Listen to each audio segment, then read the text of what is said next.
You okay? Was that me? Yeah. Oh, I think I lost your audio. Sam, are you there? Oh, oh no. Here, wait one. Can you hear me? Yeah, I can hear you now. It was weird. I was getting some weird feedback. Okay. All right. So, oh, Emma's here now. All right. Hey, Emma, how you doing? You good? All right. So, Emma, if it's quiet, then keep your mic unmuted. That way we can just have a regular conversation, as long as it's quiet over there. All right. So we've been talking about the Cold War and talking about the Cold War and talking about like conflicts around the world, right? Conflicts around the world, like the Korean War and all these other conflicts and stuff, right? But this isn't a world class. This is an American class, right? So let's talk about the Cold War at home. All right. So let's make this our next letter. Big number. What are we on? J. This will be J. All right. Good. Big number J. The big number J. You could say the Red Scare at home. The Red Scare.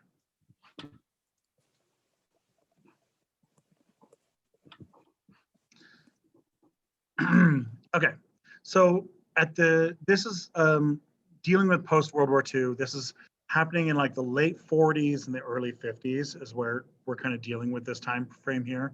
Late 40s, early 50s, and for this time period, the United States is just kind of terrified of the Soviet Union. Right, the Soviet Union's big, it's scary. China is becoming a communist. We can't beat the communists in Korea. Right, like we're getting this. There's all these like reports all the time about Berlin being blocked off and about communists being elected in France and elected in Italy and stuff, right? So people are really, really freaked out about this. We're going to get something called the Red Scare. Communists are red, right? So it's the Red Scare. In the United States, they're going to pass something called the HUAC, the House Un-American Activities Committee, HUAC.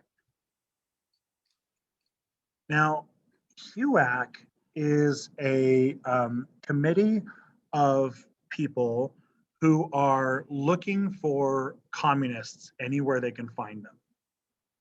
They're looking for communists anywhere they can find them, and they're basically just trying to search for communists anywhere they can find.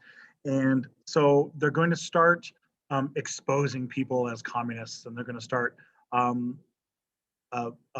getting these guys in trouble, right? In some cases, they're going to find them arrested and stuff.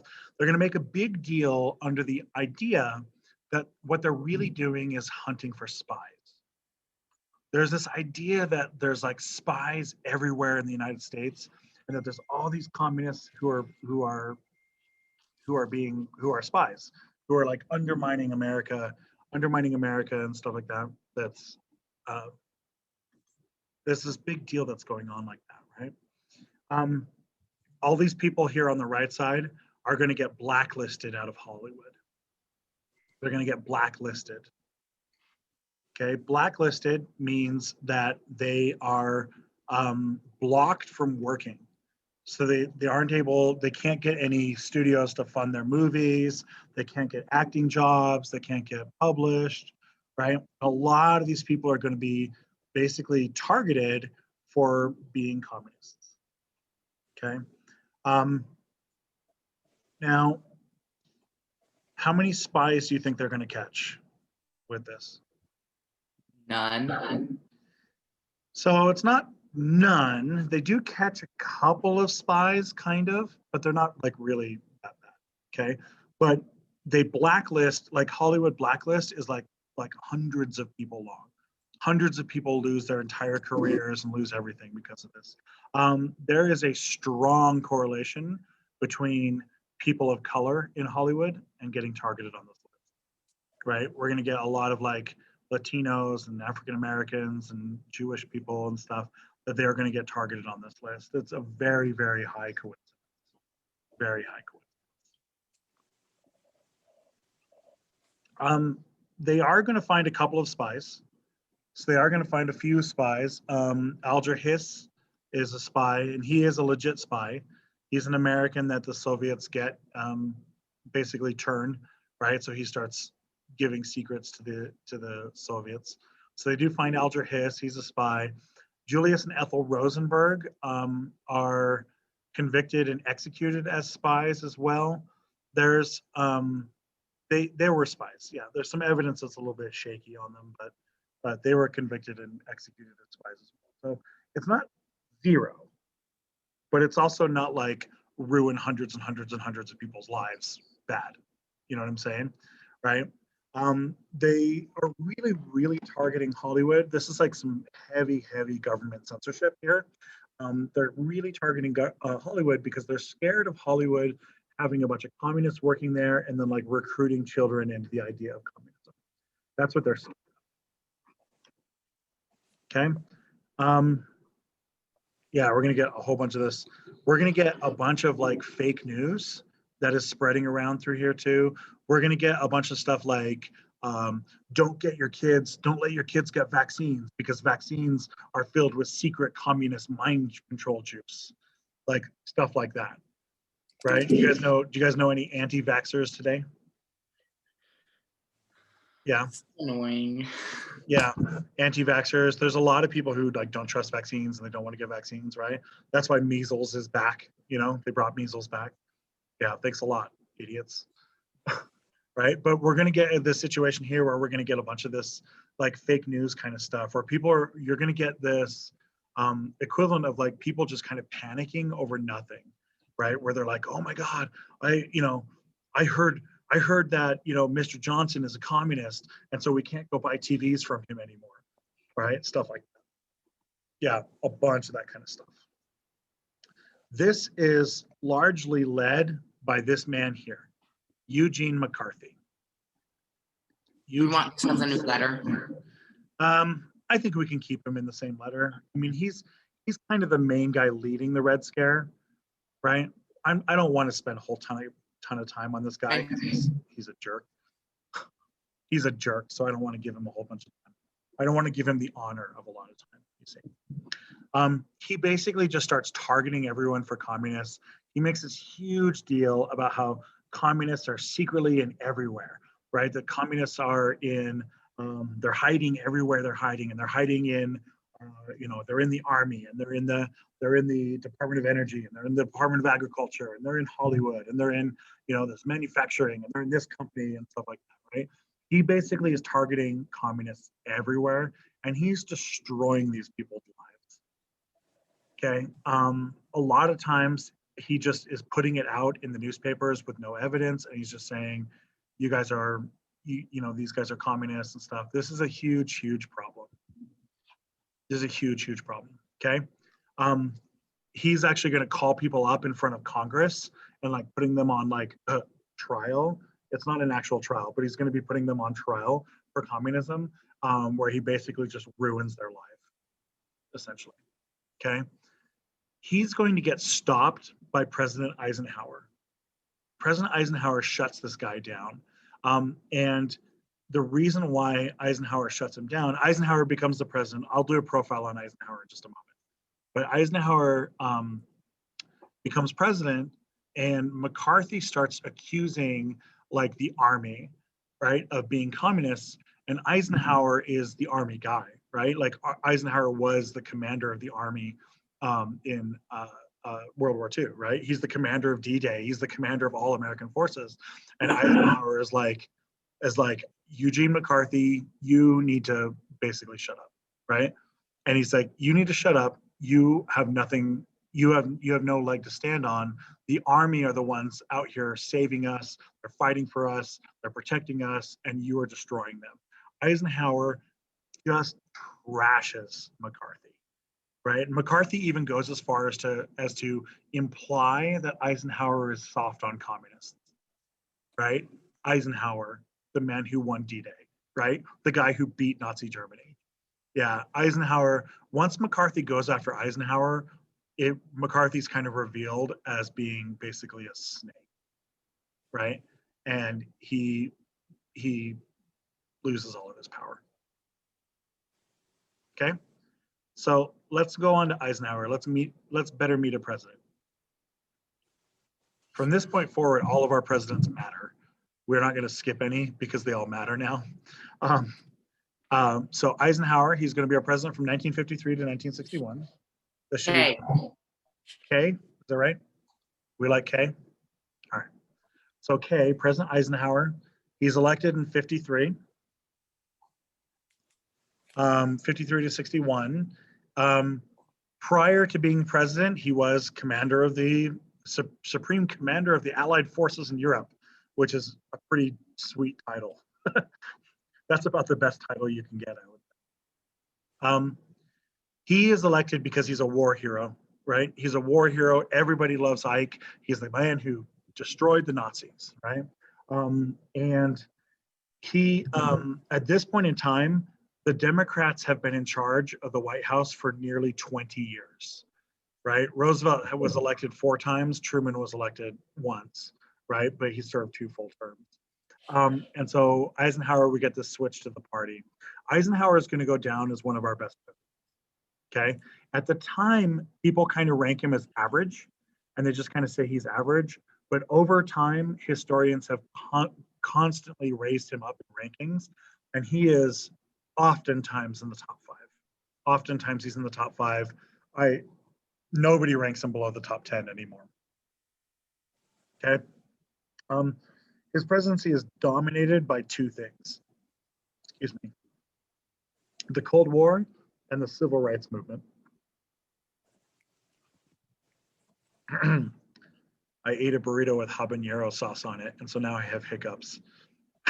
Sorry. His presidency is dominated by the Cold War and Civil Rights Movement. He's elected because the Korean War is going really, really badly. Everyone thinks Eisenhower's the guy that we can get, and he's going to end the Korean War. He does end the Korean War almost instantly when he gets in office. He basically just changes the way we define victory. We had previously been saying that it's only victory if we beat all the communists, and Eisenhower says, no, it's victory if we decide that the war is over. And so he just decides that it's over. They sign a treaty, and bada bing, bada boom, we have 2 Koreas, right? And the whole country was like, yay, Eisenhower saved us, right? The rest of his time is going to be spent on dealing with this communism, okay? We're going to do civil rights stuff, but we're going to get into that next class, next period. I want to talk about some of the other ways that the United States is changing at this time. Okay, so let's HIJKL. Make it L. Okay, L will be, let's call it changing American society. Changing American society. This is happening at the end of Truman and all through Eisenhower. Okay, the United States is undergoing something called a baby boom. A baby boom. You guys have heard that phrase before, right? You guys know who are boomers, like okay boomer, you remember that from last year, right? Yeah, okay. Yeah, so baby boomers are going to be like my parents' generation, okay? So my parents' generation, if you guys are the young generation, I'm the one above you, my parents are above me, right? So this would be like your grandparents' generation, probably. Anyway, so in the post-war, everyone in the United States is super, super happy that the war is over. The United States is safe. The United States has a really fast-growing economy, right? We're dominating. We have like 60% of the world's economy. And so everyone just starts making babies, right? Happy couples just start making babies. That's what happy couples do, right? And so we get a huge jump in the birth rate of our country, a huge jump in the birth rate. And we're going to get this boom right here where the United States will produce more babies than any time ever in its history. This is what we call the boomer generation. These are all people born in the 40s and 50s, 40s, 50s, and the early 60s. Okay. The average American household is going to jump up to 3.5 children as the average, right? Do you guys know what the average is today? Is it like 2? It's less than 2. The nationwide average today is about 1.7. 1.7 children, right? So we right now, if you look at just our birth in the United States, we are We are shrinking if you look at our birth rate. Mm-hmm. The only reason why the United States is growing is because of immigration. Yeah, we're actually shrinking. The only groups in the United States that are having babies today are immigrants, Latinos, and Mormons. They're the only ones having babies. Immigrants, Latinos, and Mormons, right? Which is why Utah's growing so fast, because what do we have? Immigrants, Latinos, and Mormons, right? Mm-hmm. Yeah, that covers quite a large section of Utah, right? So, yeah. Okay. This baby boom by itself doesn't seem like a big deal, but it's going to be a big deal, right? Because once these kids are born here, they're going to become teenagers in the 60s. So this means in the time of the 1960s, they're going to be teenagers and then in their early 20s, just in time to fight in Vietnam, just in time to fight for the civil rights movement, just in time to cause a lot of turmoil and change. Countries that have a whole lot of babies will always have, about 20 years after the boom, will always have civil unrest. Every country in the world that's ever had a baby boom has had civil unrest about 20 years later, right? There's nothing more destabilizing to a country than having a bunch of young men, right? Young men cause trouble. Young men cause trouble. Remember that, Emma. Okay. Okay, one of the big changes is that for the first time in American history, we're going to start getting more college students. Prior to this, only about 10% of Americans went to college. Okay, but after World War II, the United States passed something called the GI Bill. The GI Bill. And in the GI Bill, it gives money to veterans to pay for college, and it also gives money for veterans for housing, to buy houses. Those two things are going to propel the American economy, because now all of those veterans coming home can pay for their college tuition, and their college tuition is totally free. Okay? A ton of them are going to go to college. Prior to this, less than 10% of America went to college. Today, we're at about 30%. About 30% of Americans have graduated from college today. About 60% of Americans today have gone to college and didn't finish, right? Have some college. But about 30%, about a third of America has a degree, right? And for the first time in American history, the number of college students is going to go up. Now, you guys are probably concerned about going to college next year, right? You guys both want to go to college? Yeah, probably. So you need to worry about how to pay for it and stuff, right? Because it's super, super, super expensive, right? Well, the reason why it's expensive is because of this bill. The GI Bill makes it expensive because the GI Bill dictated how much money that the government would pay. And so all of the schools of the country raised their tuition to match that number. And then people would come back and say, oh my God, tuition is raised so much. And so they would raise the GI Bill, and then the schools would all raise that number again. Okay, that happened a handful of times. So this is why inflation raises at about 2% a year, but college tuition raises at about 13% a year. And this is why. This is one of the, it's not the only reason why, but it's one of the biggest reasons. Okay, the GI Bill is going to make college more expensive and makes it more common though.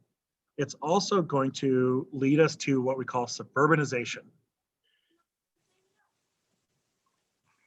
Right? What city do you live in, Sam? I live in Cottonwood Heights. Cottonwood Heights. And what city do you live in, Emma? I live in Midvale. In Midvale. All right.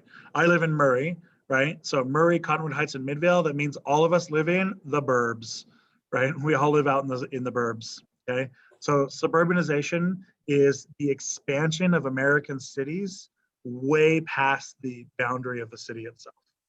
It's creating all the suburbs. Okay.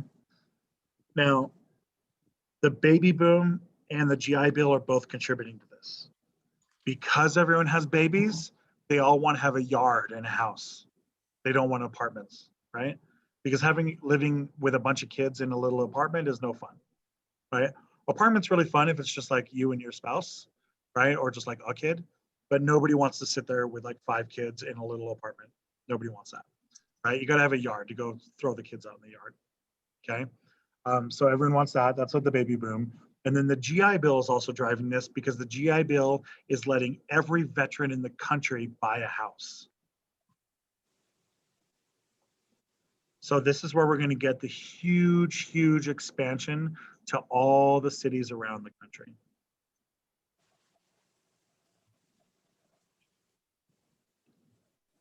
Now, if everyone lives in the suburbs, what else does everyone have to buy?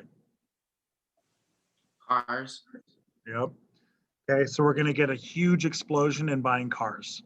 Prior to World War II, not very many people owned cars because of the Great Depression, right? We had the Great Depression, so no one could afford cars. And then in the 1920s, cars were so new and so expensive that not very many people had them. But after World War II, cars are pretty cheap. You can go and buy a car. There's people buying cars for just like a couple $100 for a new car, right? And you'd be able to make payments on it. My dad was telling me about his first car. He bought his first car and he made payments for 4 whole months before he had paid off his car. 4 whole months. And I was like, wow, 4 months, huh? You know, here I am paying my car for 5 years, right? Well, okay. So Americans build more cars. As we build more cars, we drive more, which makes our suburbs go further and further out. This is what we're going to get. We call it urban sprawl. The last thing that's propelling this is the interstate highway system. Eisenhower passes this law that at the time, they're not 100% sure that this law is going to be like, they know it's a good law, but they are not fully aware of exactly what's going on. This is the law that built all of the freeways going across the whole country, right? I-80 going across here, I-15. Okay, this is the law that builds all these freeways across the country. Eisenhower, when he was a young man, he realized that the United States was vulnerable because we had no way to move troops fast around our country, that if we got invaded, we wouldn't be able to, if we got invaded on the East Coast, we wouldn't be able to pull in troops from the West to come and save them because there was no roads. Eisenhower was tasked with the army to drive across the country when he was a young man, and it took him 4 months to drive across the country, right? Now you can cross the country in a couple of days by a car, right? When I moved from Washington, D.C. to Salt Lake City with a moving truck, we did it in 3 days. You know, if I had a little car, and I could have given it in faster. So the 1950s is a massive, massive time of new cars, new interstates. Do you guys know how the numbers on interstates work? Odds are north and south, evens are east and west. Absolutely. Odds are north and south, evens are east and west. Anything with a 0 on the end is a major highway going east and west, right? Like I-80, I-90, I-70, I-40, I-10, right? Anything with a 0 on it is a major highway. Anything with a 5 is a major highway, right? That's why Salt Lake City is the intersection of I-15 going down to Los Angeles and I-80 going over to San Francisco. Cool.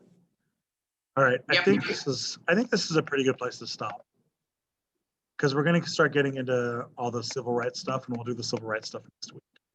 Okay. I can introduce you to Admiral Grace Hopper. She's pretty cool. She's pretty cool for anyone who doesn't think that girls can do computers, right? She's she works for the Navy. She becomes an admiral in the Navy, and she's the first person to develop. She works on the supercomputer, the UNIVAC 1, and she's the first person to develop computer programming using English words, so that people don't have to have a math degree to program computers. Like you can just type in execute, like program name execute, and stuff like that. She's the first person to give us a programming language using words. Pretty cool, huh? Mm-hmm. Yeah, she becomes one of the only women to ever get, one of the first women to ever get promoted up to admiral, the rank of admiral. And normally an admiral would be kind of commanding a ship, but she was commanding the computer core. Yeah, it's pretty cool. Pretty cool, huh? Yeah. So if anyone tells you that girls can't do computer programming, you can just point out Grace Hopper. because she's a pretty cool person. All right. I think we're good. I'm gonna pause. I'm gonna stop the recording.